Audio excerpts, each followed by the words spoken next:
అందరికీ నమస్తే అండి.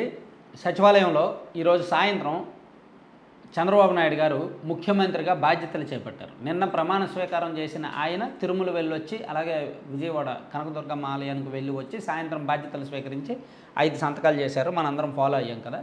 సో అప్పుడు ఆ టైంలో అంటే ఆయన సచివాలయంలో బాధ్యతలు స్వీకరించిన వెంటనే సాధారణంగా ఐఏఎస్లు, ఐపీఎస్లు, కీలకమైన అధికారులు వాళ్ళందరూ వెళ్ళి విష్ చేయడం అలవాటు. చంద్రబాబు గారిని కలిసి విష్ చేసి ఆయన ఆశీర్వాదం తీసుకొని ఆయన దృష్టిలో పడి వస్తుంటారు.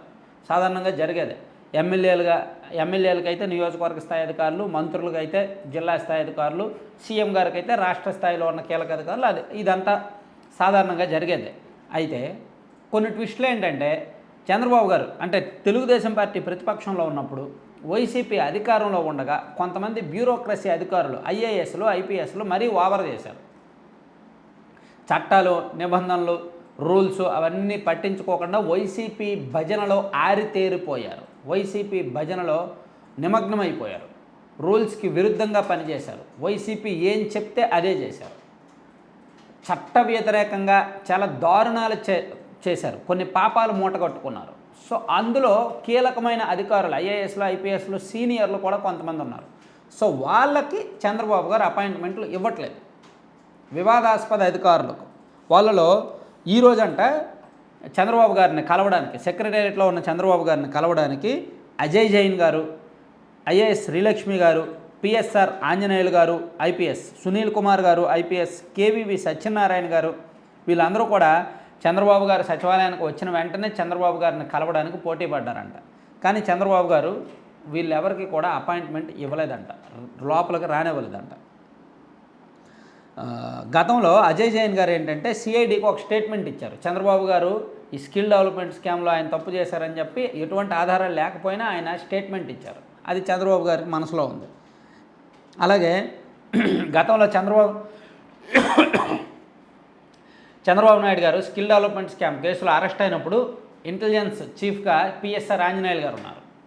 సో ఆయనే ఒక రకంగా టీడీపీ నాయకుల మీద చాలామంది మీద నిఘా పెట్టి ఇంటెలిజెన్స్ వాళ్ళ ద్వారా చాలామందిని బెదిరించి ఆయన ఇంటెలిజెన్స్ చీఫ్గా చాలా చేశారు అనేది టీడీపీ దగ్గర ఒక ఫైల్ ఉంది.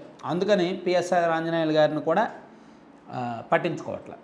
అలాగే సీఎంఓలో జగన్మోహన్ రెడ్డి గారు సీఎంగా ఉన్నప్పుడు సీఎం కార్యాలయంలో కీలకంగా పనిచేసిన, పెద్ద ఎత్తున అవినీతికి పాల్పడిన మున్సిపల్ శాఖ ప్రత్యేక ప్రధాన కార్యదర్శి శ్రీలక్ష్మి, అలాగే ఆర్థిక శాఖలో అవకతవకలకు పాల్పడ్డారన్న ఆరోపణలున్న కేవీవి సత్యనారాయణ వీళ్ళను కూడా చంద్రబాబు గారు లోపలికి రానివ్వాలి. సో దాదాపుగా ఇటువంటి అధికారులు ఒక 6 ఉన్నారు. మరి కళ్ళు మూసుకొని గుడ్డిగా పనిచేశారు. ఆ 6 తప్ప మిగిలిన అందరినీ కూడా చంద్రబాబు గారు సచివాలయానికి పిలిపించారు. మేబీ కాసేపట్లో ఇప్పుడు ఈ వీడియో మీరు చూస్తున్న సమయానికి రివ్యూ కూడా జరిగిపోయి ఉండొచ్చు. నేను ఈ వీడియో రికార్డ్ చేస్తున్న సమయానికి అయితే రివ్యూ స్టార్ట్ అవ్వలేదు. మేబీ ఐఏఎస్లు, ఐపీఎస్లు ఎప్పుడైనా సరే సీఎంగా బాధ్యతలు చేపట్టిన తర్వాత మొదట చేయాల్సిన పని ఇదే. బ్యూరోక్రసీ అధికారులతో, ఐఏఎస్లతోనూ ఐపీఎస్లతోనూ రివ్యూలు చేయాలి. జిల్లాల వారీగా పరిస్థితులు ఎలా ఉన్నాయి,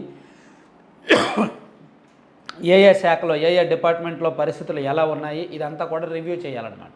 దానికి చంద్రబాబు గారు రెడీ అవుతున్నప్పుడు వీళ్ళు ముందుగానే ఆయన దృష్టిలో పడే ప్రయత్నం చేశారు. ఆయనేమో కలవద్దు, అవసరం లేదు అని చెప్పి వాళ్ళ స్టాఫ్కి చెప్పి వాళ్ళకి అపాయింట్మెంట్లు కూడా ఇవ్వలేదన్నమాట. మేబీ నెక్స్ట్ 5 years ఇదే ఉంటుంది. ఇందులో ఏమీ మార్పు ఉండదు. అందుకే నేను చాలా సందర్భాల్లో చెప్పాను, అధికారం ఉంది కదా అని చెప్పి కళ్ళు నెత్తికెక్కి వ్యవహరిస్తే, ఐఏఎస్లము, ఐపీఎస్లము అనే బాధ్యత మర్చిపోతే, వాళ్ళు ఎంతో కష్టపడి సివిల్స్ పాస్ అయ్యి ఆ స్థాయికి చేరుకొని ఇప్పుడు కొంతమంది పొలిటీషియన్స్ చేత అవమానానికి గురవుతున్నారు. దానికి కారణం పొలిటీషియన్స్ దగ్గర చాకరీ చేసిన కారణమే. ఇప్పుడే కాదు, ఇంకా 100 సినిమా, ఇంకా కొంతమంది ఐఏఎస్లకి, ఐపీఎస్లకి ఉంటాయి. కొన్ని అప్రాధాన్య పోస్టులు ఉంటాయి, కొన్ని సంచలనమైన బదిలీలు ఉంటాయి, కొన్ని మార్పులు ఉంటాయి, చేర్పులు ఉంటాయి, కొంతమందికి పనిష్మెంట్లు ఉంటాయి, చాలా జరుగుతాయి. Thank you.